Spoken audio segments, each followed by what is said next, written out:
Shalom everyone. Purim approaches.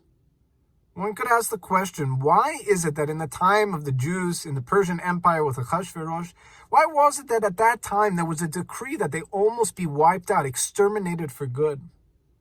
The Gemara indeed asks this question, and it answers that they enjoyed, that they took pleasure, nehnu, from this giant festive feast of that wicked man of Achashverosh.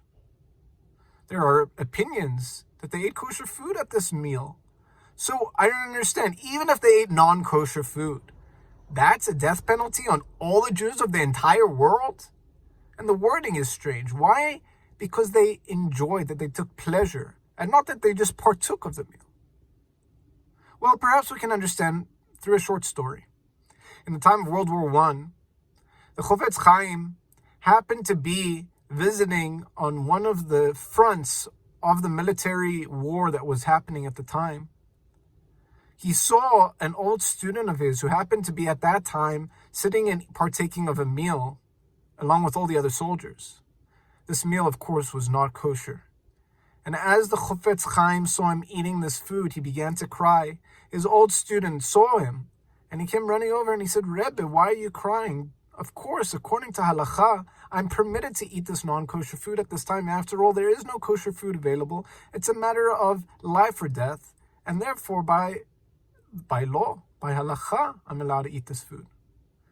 The Rebbe, the Chofetz Chaim, looked up at him, tears still flowing down his face. He says, "I'm not crying because you're eating the non-kosher food.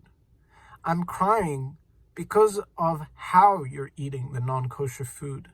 Licking your lips, enjoying every single bite, licking your fingers. What is this? Of course, you have to eat, you have to survive, but you have to eat in such a way." So perhaps this is the answer to our question earlier, that they knew that they took pleasure in the feast of Achashverosh. Remember, at the time, the Jews had, and throughout history, have been living under the reign of foreign nations that have often been hostile to the Jews. At this point, though, they saw Mordechai, the leader of the Jewish community, was an advisor for the king. They saw that they were invited to the big party by the king. They thought that they had security, and from this, they felt such great pleasure, such great comfort. This was perhaps the big issue of the time. Of course, Jewish law, Jewish tradition says that we must not rely on a miracle, that we must do hishtadlut, that we need to go ahead and use the world, use nature around us and involve ourselves with nature, not relying on miraculous means.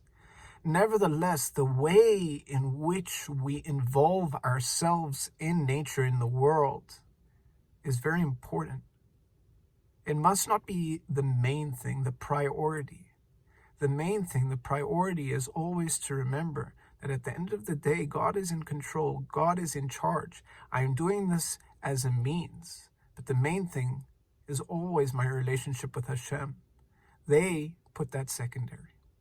So may we remember, maybe we learn from this, that as much as it's important to be involved in the world, to do hishtadlut in the world in order to, for example, make parnasah, to make money and the like, nevertheless, never to forget who's ultimately in charge, which relationship necessitates the greatest effort, the greatest amount of my energy, not with my boss, but with the true boss of all bosses, the King of all kings, Hashem. Shabbat Shalom.